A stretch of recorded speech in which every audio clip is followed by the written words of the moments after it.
Hello friends, vanakkam. Welcome back to my channel Devi's Nature World.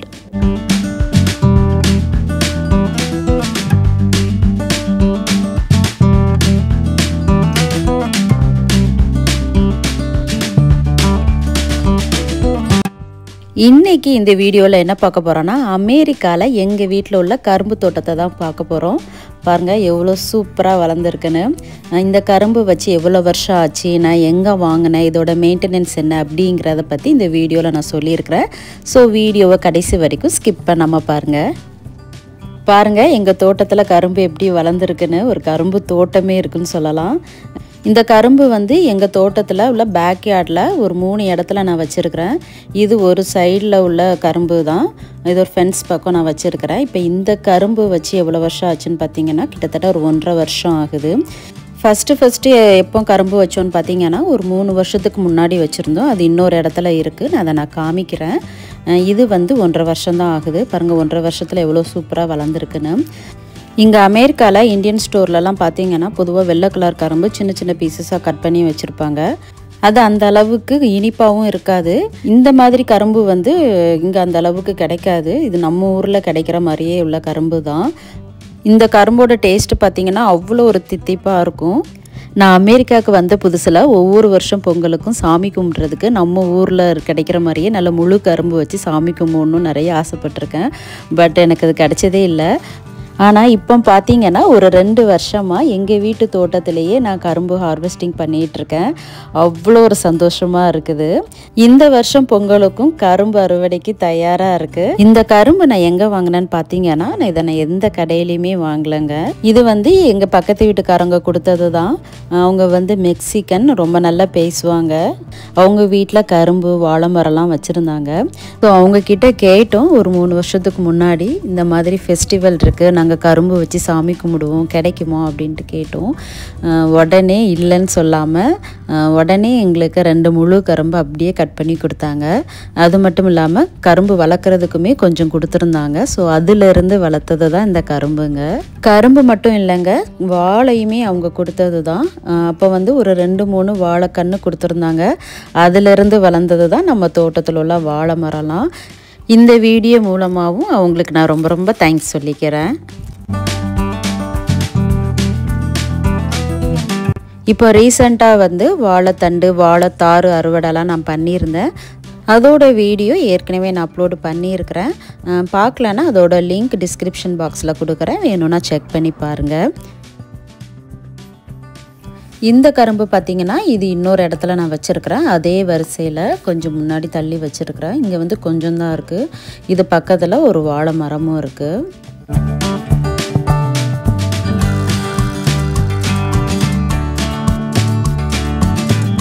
இப்போ பார்த்துட்ருக்கிற இந்த கரும்பு வந்து இன்னொரு சைடு வச்சுருக்கிறேன். இன்னொரு சைடில் ஃபென்ஸ் கிட்ட வச்சுருக்கிறேன். இந்த இடத்துல தான் நான் ஃபஸ்ட்டு வச்சது கரும்பு வந்து. நிறைய ஹார்வெஸ்டிங் பண்ணிட்டோம் இந்த 2-3 வருஷத்தில். பாருங்கள் எவ்வளோ சூப்பராக வளர்ந்துருக்குன்னு. இப்போ பார்த்துட்ருக்கிற இந்த 2 கரும்பு பார்த்திங்கன்னா அவ்வளோ ஒரு தடியாக இருக்குது, நல்லா விளைஞ்சிருக்கு. பொங்கலுக்கு இதுதான் கட் பண்ணி வைக்கணும் அப்படின்ட்டு வச்சுருக்கிறேன். அப்படியே பாருங்கள் எவ்வளோ பெருசாக இருக்குது பாருங்கள்.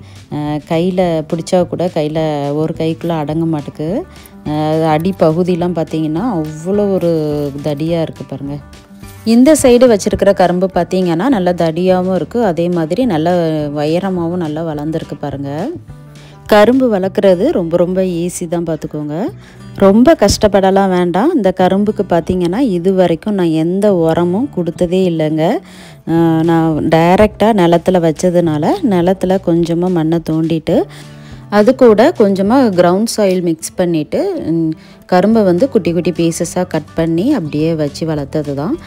டெய்லி தண்ணி மட்டும்தான் ஊற்றிட்டு வந்தேன், மற்றபடி நான் வேறு எந்த உரமும் கொடுக்கல. கரும்பு வந்து கிரவுண்டில் தான் வளர்க்கணுன்ட்டு இல்லை, உங்கள் வீட்டு மாடி தோட்டத்திலேயே ரொம்ப ஈஸியாக வளர்க்கலாம். க்ரோ பேக்கில் கூட ரொம்ப ஈஸியாக நம்ம வளர்க்கலாம். அதுக்கு வேறு ஒன்றும் இல்லைங்க, நல்லா விளைஞ்ச கரும்பாக பார்த்து ஒன்று எடுத்துக்கோங்க. கரும்பில் பார்த்திங்கன்னா இந்த மாதிரி கணுக்கள் வந்து நிறைய இருக்கும். ஸோ இந்த கணு வந்து அடிபடாத அளவுக்கு இந்த நடுவில் காமிக்கிறேன் பார்த்திங்களா, இந்த அளவுக்கு வந்து சின்ன சின்ன பீசஸாக கட் பண்ணி எடுத்துக்கோங்க. இந்த கணு வந்து டேமேஜ் எதுவும் ஆயிடக்கூடாது, அதில் இருந்து தான் உங்களுக்கு செடி நல்லா முளைச்சி வரும். இந்த மாதிரி சின்ன சின்ன பீசஸாக கட் பண்ணிவிட்டு அதை ஃபஸ்ட்டு ஒரு சின்ன பாட்டில் வச்சுக்கோங்க. பாட்டில் கொஞ்சம் மண்ணை போட்டு அடிப்பகுதி மட்டும் கொஞ்சமாக உள்ளே போகிற மாதிரி வச்சுக்கோங்க. மீதி கனு வந்து லைட்டாக வெளியில் தெரியணும். இங்கே பாருங்கள், நான் பாட்டில் வச்சுருக்கிறேன், ஏற்கனவே வச்சு வளர்த்துருக்குறேன். நான் அதை காமிக்கிறேன் பாருங்கள். இதில் கொஞ்சம் களையெல்லாம் வளர்ந்துருக்கு, அதை முதல்ல எடுத்து விட்டுறலாம்.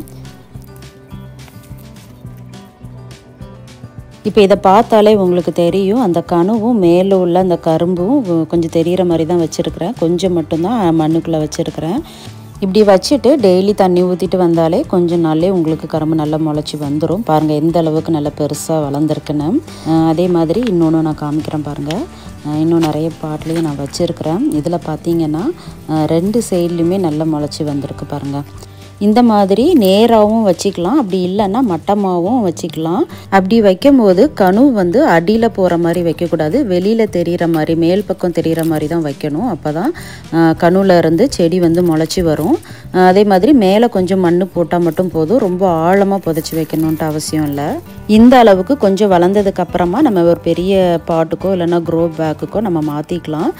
இந்த மாதிரி பாட்டில் வளர்க்கும் போது கண்டிப்பாக மாதத்துக்கு ஒரு தடவை உரம் ஏதாவது கொடுங்க. அப்போ தான் கரும்பு வந்து நல்லா விளைஞ்சி வரும். நான் டைரெக்டாக நிலத்தில் வச்சதுனால நான் எந்த உரமும் நான் கொடுக்கல. எங்கள் தோட்டத்தில் வந்து நேச்சுரலாகவே மண் நல்லா இருக்கிறதுனால எனக்கு கரும்பும் வாழையும் ரொம்ப சூப்பராக வளருதுங்க. நீங்கள் இப்போ பார்த்துட்ருக்கிறது வாழைத்தாறு தான். இதை இன்னும் நான் ஹார்வெஸ்டிங் பண்ணலை. ஏற்கனவே வாழைத்தண்டு வாழைத்தாறு ஹார்வெஸ்டிங் வந்து அப்லோடு பண்ணியிருக்கிறேன். அதோட லிங்க் டிஸ்கிரிப்ஷன் பாக்ஸில் கொடுக்குறேன், செக் பண்ணி பாருங்கள். நீங்கள் இந்த வருஷம் பொங்கலுக்கு வாங்குகிற கரும்பை இந்த மாதிரி கட் பண்ணி வச்சு வளர்த்திங்கன்னா அடுத்த வருஷத்துக்குள்ளே கரும்பு விளைஞ்சிரும். அடுத்த வருஷம் வந்து கடையில் வாங்கணும்னு அவசியமே இருக்காது. ட்ரை பண்ணி பாருங்கள். அவ்வளோதாங்க. இந்த வீடியோ யூஸ்ஃபுல்லாக இருந்துச்சுன்னா லைக் கொடுங்க, ஷேர் பண்ணுங்கள். மறக்காமல் தேவிஸ் நேச்சர் வேர்ல்டு யூடியூப் சேனலை சப்ஸ்கிரைப் பண்ணிக்கோங்க. அனைவருக்கும் இனிய தை திருநாள் நல்வாழ்த்துக்கள். Happy Pongal and happy Sankranti. Thanks for வாட்சிங்.